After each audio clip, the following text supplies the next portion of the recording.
Hello दोस्तों, आप देख रहे हैं डी कोड इंडियन। तो यहाँ पे एक बार फिर से आरबीआई के द्वारा एक नए पेमेंट्स बैंक को अप्रूवल दे दिया गया है एज अ शेड्यूल्ड बैंक काम करने के लिए। और इस बार इस पेमेंट्स बैंक का नाम है एयरटेल पेमेंट्स बैंक। यहाँ पे आप देख सकते हैं बिजनेस स्टैंडर्ड का आर्टिकल है ये। Airtel payments bank gets permission to function as scheduled bank from RBI. और इससे पहले जो पेटीएम पेमेंट्स बैंक है उसको भी अप्रूवल मिल गया था रिजर्व बैंक ऑफ इंडिया की तरफ से कि वो एज अ शेड्यूल्ड बैंक काम कर सकती है। तो आज की इस वीडियो में हम बात करने वाले हैं कि अभी ये पूरा मामला क्या है, शेड्यूल्ड बैंक होता क्या है, किस तरीके से ये पेमेंट बैंक से अलग होता है और यहाँ पे एयरटेल पेमेंट बैंक को कैसे बेनिफिट मिलने वाला है इस पूरे फैसले से। लेकिन उससे पहले अगर अभी तक आपने डी कोड इंडियन को सब्सक्राइब नहीं किया है तो सभी गवर्नमेंट न्यूज़, पॉलिसीज, स्कीम्स और फाइनेंशियल न्यूज़ के लिए आप इसे सब्सक्राइब कर सकते हैं।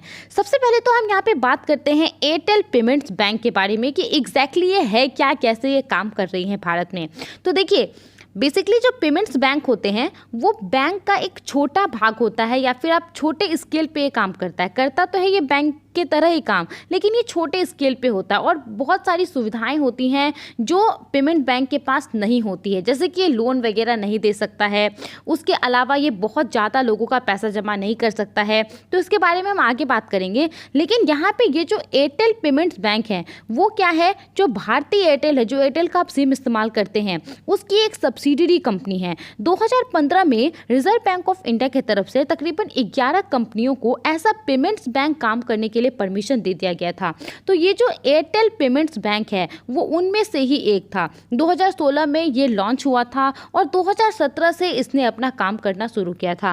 काफ़ी बड़ा इसका नेटवर्क है, आप यहाँ पे देख सकते हैं। One of the largest retail network है इसका। जब हम नेटवर्क के बारे में बात करते हैं तो इसका मतलब क्या है स्पेसिफिकली इस पॉइंट ऑफ व्यू से, देखिए अभी जो एसबीआई है, एसबीआई का हेडक्वार्टर तो आपका महाराष्ट्र में है, लेकिन मुंबई में है। लेकिन क्या हर कस्टमर वहाँ जाकर के पैसे जमा करते हैं, वहाँ जाकर के बैंकिंग सर्विसेज लेते हैं? ऐसा नहीं है। एसबीआई का अलग अलग जगह पे ब्रांच है। तो उसी प्रकार से ये जो आपका एयरटेल पेमेंट्स बैंक है इसका यहाँ पे तकरीबन 5 लाख नेबरहुड बैंकिंग पॉइंट है, यानी कि 5 लाख ऐसे रिटेल नेटवर्क है जहाँ पे लोग जा करके सेविंग अकाउंट खुलवा सकते हैं और अलग अलग सुविधाएँ जो हैं वो ले सकते हैं। और ये अगर आप देखेंगे यहाँ पे तो हर 6 में से एक विलेज में एयरटेल पेमेंट बैंक आपको मिल जाएगा, उसका पॉइंट मिल जाएगा। और यहाँ पे सेविंग अकाउंट खुलाना बहुत ही ईजी है, बस 5 मिनट में आपका एक सेविंग अकाउंट खुल जाएगा।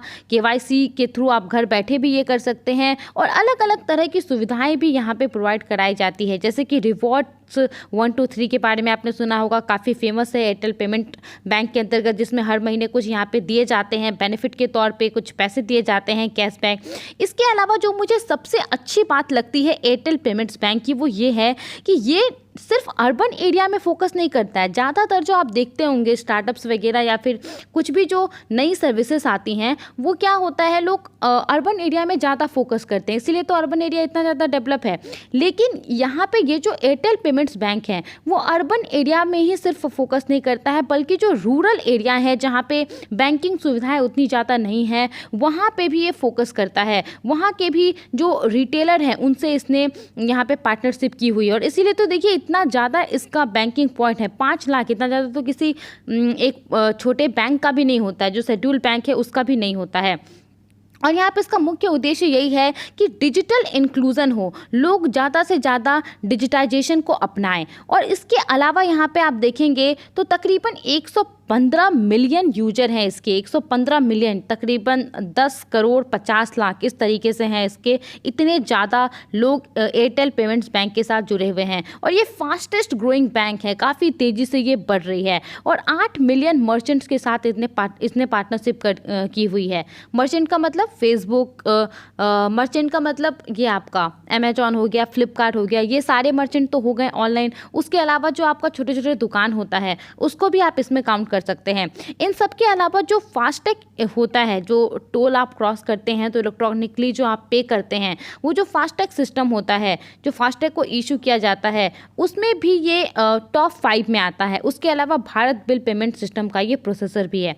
तो आई होप आपको इतना समझ में आ गया होगा कि ये जो एयरटेल पेमेंट्स बैंक है वो क्या है और किस तरीके से वो यहाँ पे काम कर रही है। अब हम बात करते हैं इसको जो शेड्यूल्ड बैंक का दर्जा मिला है, तो शेड्यूल्ड बैंक का मतलब क्या होता है। देखिए अभी बेसिकली आप जितने सारे भी बैंक देख रहे हैं, जो PSUs हैं, जो प्राइवेट सेक्टर बैंक्स हैं, जो फॉरेन सेक्टर बैंक्स हैं, जो रीजनल रूरल बैंक हैं, SBI, HDFC, एक्सिस बैंक, जितने सारे भी बैंक आप ऑलमोस्ट देख रहे हैं, वो सभी बैंक शेड्यूल्ड बैंक ही कहलाते हैं। आप इसे कॉमर्शियल बैंक भी कह सकते हैं।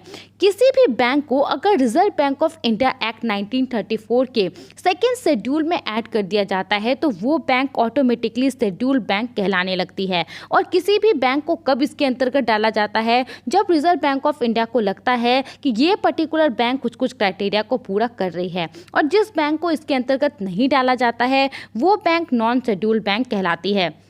दो तरह के यहाँ पे जो फैसिलिटी है वो शेड्यूल्ड बैंक को मेनली दी जाती है। सबसे पहला जो यहाँ पे लाभ है वो ये है कि एक scheduled bank reserve bank of India से कम इंटरेस्ट पे लोन ले सकता है। जो रेपो रेट होता है, रिवर्स रेपो रेट होता है, जिसके बारे में आप अक्सर सुनते होंगे, तो उस पर वो रिजर्व बैंक ऑफ इंडिया से लोन ले सकता है। दूसरा चीज़ ये है कि जो क्लियरिंग हाउस होता है उसका वो ऑटोमेटिकली मेंबर बन जाता है अगर वो शेड्यूल्ड बैंक होता है।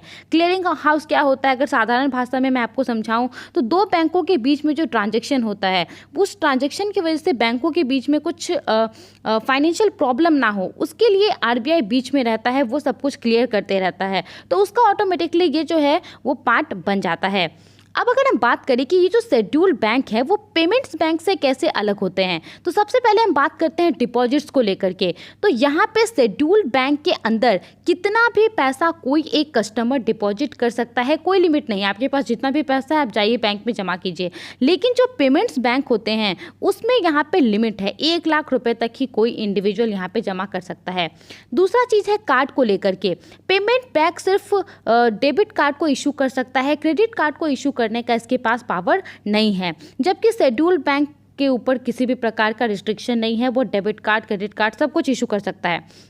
इसके अलावा यहाँ पे जो शेड्यूल्ड बैंक होता है उसका पेडअप कैपिटल लिमिट कितना है, 500 करोड़ रुपए है, जबकि पेमेंट्स बैंक का यहाँ पे पेडअप कैपिटल लिमिट सिर्फ 100 करोड़ रुपए है। इन सब के अलावा एक जो सबसे इम्पॉर्टेंट यहाँ पे डिफरेंस है दोनों के बीच में वो ये है कि पेमेंट्स बैंक के द्वारा लोन नहीं दिया जा सकता है, ये सिर्फ डिपॉजिट ले सकती है और वो भी लिमिटेड, सिर्फ 1 लाख रुपए तक ले सकती है, किसी को ये लोन नहीं दे सकती है। जबकि कॉमर्शियल बैंक यहाँ पे लोन दे सकती है, और कहूँ तो लोन से ही इसका जो है इनकम होता है। लोन जितना देगी ये उतना ज़्यादा उसके ऊपर इंटरेस्ट चार्ज करेगी और उतना ज़्यादा इसका इनकम होगा। इसके अलावा पेमेंट्स बैंक में कोई जो NRI है, नॉन रेजिडेंस इंडियन, वो अपना अकाउंट नहीं खुलवा सकता है। लेकिन जो कॉमर्शियल बैंक होते हैं, शेड्यूल्ड बैंक होते हैं, उसके अंतर्गत NRI भी अपना अकाउंट खुलवा सकता है। इन सब के अलावा पेमेंट बैंक जितने सारे भी हैं हमारे देश में, उनके लिए ये ज़रूरी है कि वो अपने नाम के आगे पेमेंट बैंक का इस्तेमाल करे ताकि ये इसको डिफ्रेंशिएट करे कॉमर्शियल बैंक से, जबकि कॉमर्शियल बैंक के लिए नेसेसरी नहीं है।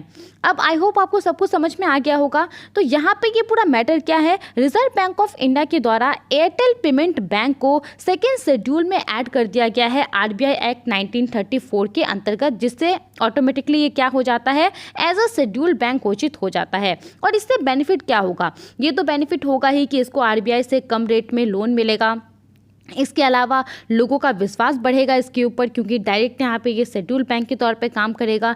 इसके अलावा यहाँ पे ये लोगों को लोन भी डिस्ट्रीब्यूट कर सकता है, तो इनकम होगा। लेकिन इन सब के अलावा जो रिक्वेस्ट फॉर प्रपोजल का एक व्यवस्था है सरकार के द्वारा इशू किया जाता है। कोई भी अगर स्कीम सरकार के द्वारा लॉन्च की जा रही है मान लीजिए, और उसमें बैंकों की आवश्यकता है, तो भारत सरकार क्या करती है, RFP को जारी करती है, बैंकों को एक रिक्वेस्ट देती है कि आप इस पर्टिकुलर प्रोजेक्ट के लिए प्रपोजल अपना दीजिए, तो इसमें ये पार्टिसिपेट कर सकता है। उसके अलावा जो सेंट्रल और स्टेट गवर्नमेंट बिजनेसेस हैं उसमें भी ये पार्टिसिपेट कर सकता है, और अलग अलग जो वेलफेयर स्कीम्स हमारे सरकार के द्वारा चलाए जा रहे हैं उसमें भी ये पार्टिसिपेट कर सकता है। कुल मिलाकर के देखें तो एयरटेल पेमेंट्स बैंक के लिए एक बहुत ही बड़ा और बहुत ही अच्छा डिसीजन है, और इनके साथ जितने सारे भी अकाउंट होल्डर्स हैं इनके लिए भी ये एक बड़ा डिसीजन है। आई होप आपको ये सारी बातें समझ में आ गई होंगी। आप इन सब के बारे में क्या सोचते हैं, हमें अपना ओपिनियन ज़रूर बताएं।